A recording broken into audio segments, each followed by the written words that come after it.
السلام علیکم ورحمۃ اللہ وبرکاتہ۔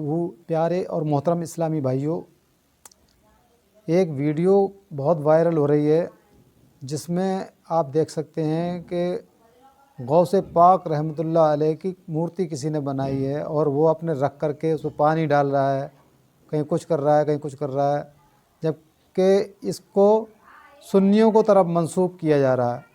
یعنی یہ بولا جاتا ہے کہ یہ سنی لوگ ایسے ہی کرتے ہیں، مزاروں پر جاتے ہیں تب پوجا پاٹ کرتے ہیں، مزاروں پہ جا کر پھول چڑھائیں گے، اور ایسے ہی اب یہ مورتی بنا لی، دیکھو ان سنیوں نے مورتی بنا لی، اس طریقے کی باتیں کافی چل رہی ہیں۔ تو میں بتا دینا چاہتا ہوں کہ ہمارے جو علماء دین ہیں، جو سنی علماء ہیں، وہ سب ان چیزوں کے لیے ہمیشہ سے ہی انہوں نے ان خرافاتوں سے منع کیا ہے، حرام اس کو لکھا ہے۔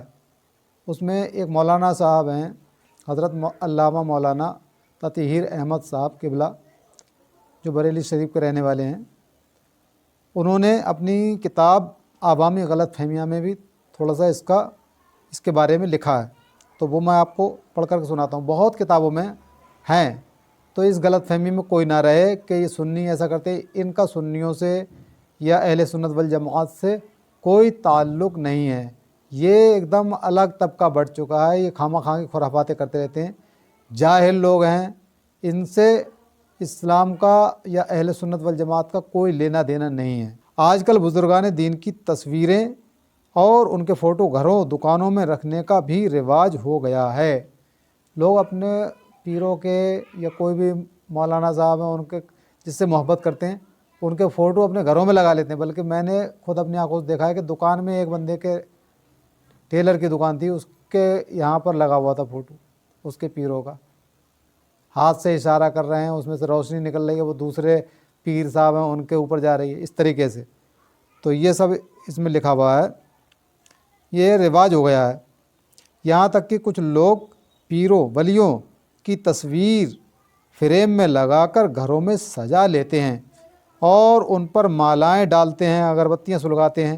یہاں تک کہ کچھ جاہل ان پڑھ ان کے سامنے مشرکوں اور کافروں بت پرستوں کی طرح ہاتھ باندھ کر کھڑے ہو جاتے ہیں۔ یہ باتیں سخت ترین حرام، یہاں تک کہ کفر انجام ہیں، بلکہ یہ ہاتھ باندھ کر سامنے کھڑا ہونا، ان پر پھول مالائیں ڈالنا، یہ کافروں کا کام ہے۔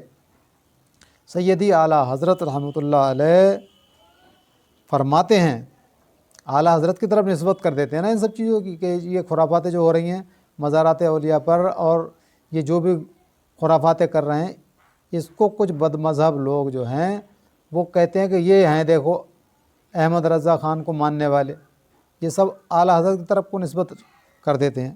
مگر اعلیٰ حضرت کیا فرماتے ہیں وہ کبھی ان لوگوں نے پڑھا نہیں، تو سن لیتے ہیں۔ اعلیٰ حضرت فرماتے ہیں، اللہ عز و جل ابلیس کے مکر سے پناہ دے۔ دنیا میں بت پرستی کی ابتدا یوں ہی ہوئی کہ اچھے اور نیک لوگوں کی محبت میں ان کی تصویریں بنا کر گھروں اور مسجدوں میں تبرکاً رکھ لی گئیں، دھیرے دھیرے معبود ہو گئیں۔ بخاری شریف اور مسلم شریف کی حدیث میں ہے کہ بدھ، سوا، یغوث، یعوق اور نصر جو مشرکین کے معبود اور ان کے بت تھے، جن کی وہ پرستش کیا کرتے تھے، جن کا ذکر قرآن کریم میں بھی آیا ہے، یہ سب قوم نوح کے نیک لوگ تھے۔ ان کے وصال ہو جانے کے بعد قوم میں ان کے مجسمے بنا کر یعنی مورتیاں بنا کر اپنے گھروں میں رکھ لیے۔ اس وقت صرف محبت میں ایسا کیا گیا تھا، یہ لوگ سب محبت میں ہی اس طریقے سے کرتے ہیں، اس وقت محبت میں ایسا کیا گیا تھا، لیکن بعد کے لوگوں نے ان کی عبادت اور پرستش شروع کر دی۔ اس قسم کی حدیثیں کثرت سے حدیث کی کتابوں میں آئی ہیں۔ خلاصہ یہ ہے کہ تصویر، فوٹو اسلام میں حرام ہیں، اور پیروں ولیوں اللہ والوں کے فوٹو اور ان کی تصویریں اور زیادہ حرام ہیں۔ کافروں، اسلام دشمن طاقتوں کی سازشیں چل رہی ہیں، یہ چاہتے ہیں کہ تم کو اپنی طرح بنائیں، تم سے کفر کروائیں خود بھی جہنم میں جائیں اور تم کو بھی جہنم میں ساتھ لے جائیں۔ اللہ پاک ایسے تمام خرافاتوں سے ہمیں بچنے کی توفیق عطا فرمائے اور ہمیں جہنم سے ہمیشہ کے لیے آزاد فرمائے۔ آمین بجاہ النبی الامین صلی اللہ علیہ وآلہ وسلم۔ ویڈیو کو زیادہ سے زیادہ شیئر کریں، اور اب تک اگر آپ نے سبسکرائب نہیں کیا تو سبسکرائب کر لیں، فالو کریں، لائک کریں اور شیئر ضرور کر دیں۔ جزاک اللہ خیرا۔